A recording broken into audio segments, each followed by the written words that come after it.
अस्सलाम वालेकुम class, I hope you will be fine. Students, आज का जो हमारा टॉपिक है दैट इज़ मोशनल ईएमएफ। और सबसे पहले हम मोशनल ईएमएफ को डिफ़ाइन करते हैं। The EMF induced by the motion of a conductor across a magnetic field is called motional electromotive force. यानी कि जब हम कंडक्टर को मूव करवाते हैं अक्रॉस द मैग्नेटिक फील्ड तो जो ईएमएफ प्रोड्यूस होगी that is motional electromotive force. Motional EMF हम इसे क्यों कह रहे हैं? क्योंकि यहाँ पे कंडक्टर क्या कर रहा है? मूव कर रहा है। तो मूव करने से क्या होगा? फ्लक्स चेंज होगा, और जब फ्लक्स चेंज होगा तो उसी कंडक्टर के अंदर ईएमएफ भी इंड्यूस हो जाएगा। जब हम कंडक्टर को मूव करवाएंगे मैग्नेटिक फील्ड के अंदर तो ईएमएफ प्रोड्यूस होगी, और जब ईएमएफ प्रोड्यूस होगी तो कंडक्टर का एक एंड हाई पोटेंशियल पे और दूसरा एंड लोअर पोटेंशियल पे होगा, और इसी पोटेंशियल डिफरेंस की वजह से करंट फ्लो करना स्टार्ट कर देगा। अगर हम करंट की डायरेक्शन को रिवर्स करते हैं तो उसके लिए हमें कंडक्टर की मोशन को भी रिवर्स करना होगा, और करंट जो है वो डिपेंड करता है वेलोसिटी ऑफ द कंडक्टर पे। तो अगर हम करंट को कंट्रोल करना चाहते हैं तो उसके लिए हमें कंडक्टर की वेलोसिटी को इंक्रीज़ या डिक्रीज़ करना होगा। करंट जो है वो वेलोसिटी के साथ किस तरह से रिलेट कर रहा है, क्योंकि जितना ज़्यादा हम कंडक्टर को मूव करवा रहे हैं तो मूव करवाने से क्या होगा? मैग्नेटिक फ्लक्स चेंज होगा, और जितनी वेलोसिटी के साथ हम कंडक्टर को मूव करवाएंगे तो उतना फ्लक्स चेंज होगा और उतना ज़्यादा करंट फ्लो करेगा। अगर हम वेलोसिटी ऑफ द कंडक्टर जो है उसको हम डिक्रीज़ कर दें तो करंट की वैल्यू भी डिक्रीज़ हो जाएगी।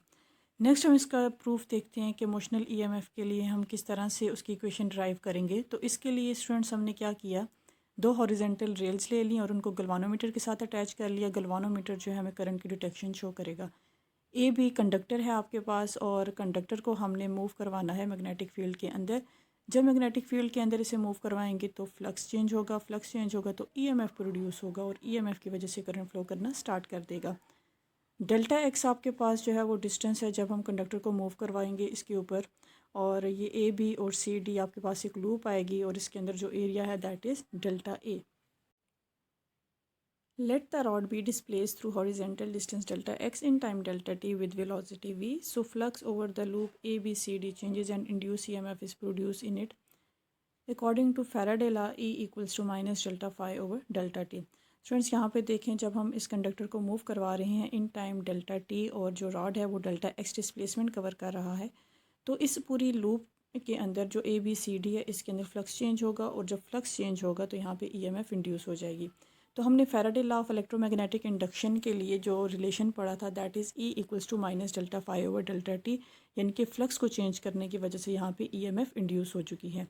अब डेल्टा फाई आपके पास क्या है? चेंज इन फ्लक्स, और चेंज इन फ्लक्स आपके पास आएगा बी डॉट डेल्टा ए, यानी कि किसी स्पेसिफिक एरिया के अंदर से कितनी मैग्नेटिक फील्ड लाइंस जो है वो पास हो रही हैं। तो यहाँ पे देखें, जब हम डॉट को ख़त्म करेंगे तो आपके पास कॉस थीटा आएगा, और जब कॉस कॉस ज़ीरो हमारे पास जो है वो मैक्सिमम वैल्यू देता है, और कॉस ज़ीरो इक्वल होता है 1 के, और यहाँ से डेल्टा फाई इक्वल आएगा बी इंटू डेल्टा ए के इक्वल। तो अब आपने क्या करना है, यहाँ पे जो डेल्टा फाई है, डेल्टा फाई की जगह आपने पुट कर देना है बी इंटू डेल्टा ए, और एरिया आपके पास क्या होता है? Length into width.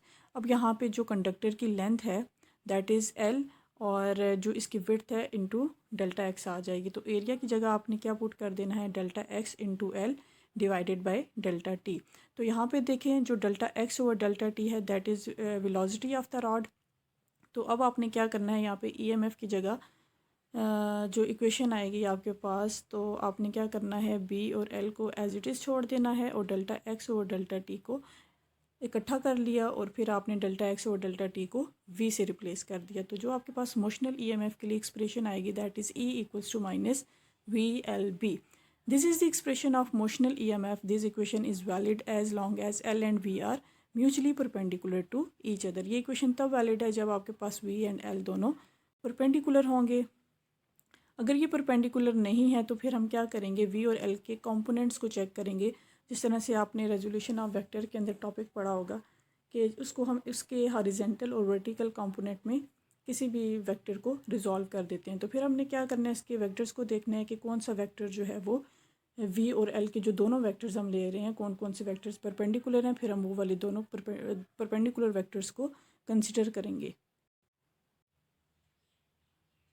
अब हम देखते हैं कि किस तरह से हम जो है वो कंपोनेंट्स को कंसिडर करेंगे। लेट्स सपोज अगर तो आपके पास एंगल 90 का बन रहा है, तो उसके लिए आपके पास जो रिलेशन था वो आया था E equals to minus v l into b. लेकिन अगर 90 के अलावा कोई एंगल बन रहा है तो फिर हम वहाँ पे साइन थीटा को इंट्रोड्यूस करवा देंगे, तो यहाँ से रिलेशन आएगा E equals to minus v l b sine of theta.